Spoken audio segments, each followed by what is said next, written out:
आज कर जमाना में जे होवत है बाप माए मन के जब बूढ़ा बूढ़ी हो जाए ना तब बेटा पुतौ मन नहीं पूछे लागे ना। पुतौ आए के बेटा के बजाए देवेला कि तोर माए बाप मोके साधत हैं, टॉर्चर करत हैं, और उतने में बेटा अपन बाप माए के नहीं पहचानेला और लेके वृद्धाश्रम में छोड़ के चला आवेला।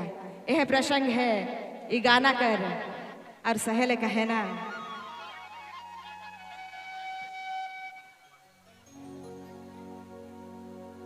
हम तो वरदान को ही पाप समझ बैठे, हम तो वरदान को ही पाप समझ बैठे। सामने पुण्य है और पाप समझ बैठे। पहले माँ बाप को अपना दौलत समझा करते थे। राजू भैया किधर हैं? पहले माँ बाप को अपना दौलत समझा करते थे भैया, और अभी दौलत का ही अपना माँ बाप समझ बैठे और कहते हैं अगर बात सच्ची लगी तो एक बार मीठी मीठी तालियां चाहूंगी। Thank you so much.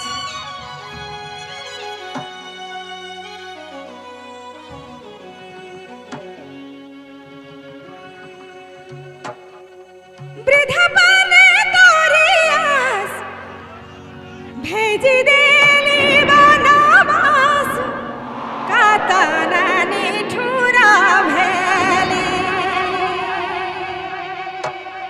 ओहरे किस्मत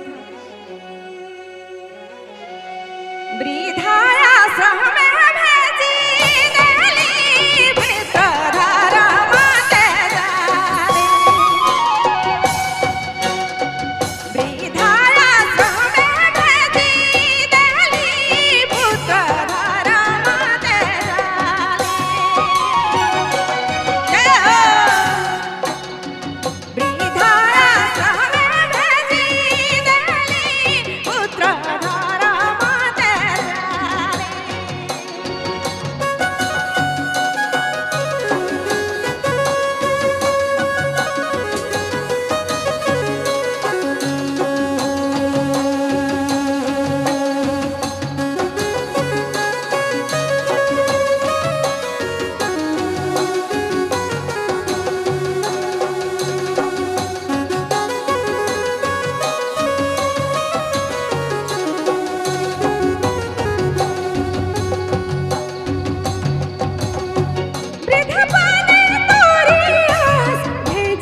सुना थे कहा गए सोने प्रॉपर्टी पेपर सुन ले प्रॉपर्टी पेपर में बाबा और नाम कर दिए। हे भगवान मुझसे कहा गलती हो गलत कहा गलती हो गलत बाबा माँ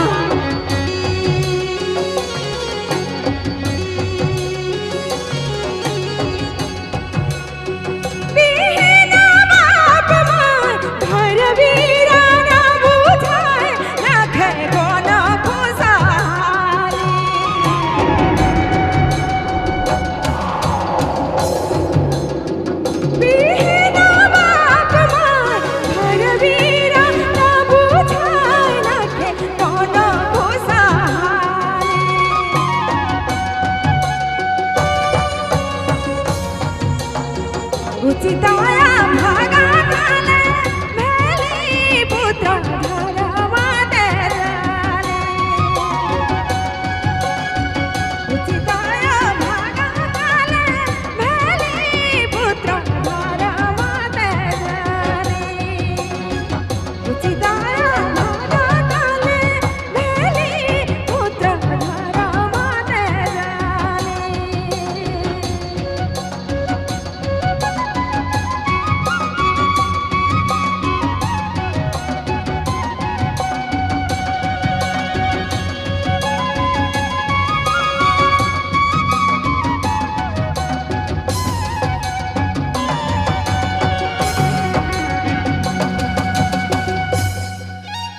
ये जे गाना कर साथ में जे रोल निभाते हैं मन लगे जोरदार सबके ऊपर ताली एक चाहिए। ये है असली कलाकार दोनों हाथ को उठाएगा मारो जोरदार ताली। ये है असली कलाकार जे गाना में गाते गेले उर्मिला जी उसन उसन इमन अपन किरदार निभाते गेले क्योंकि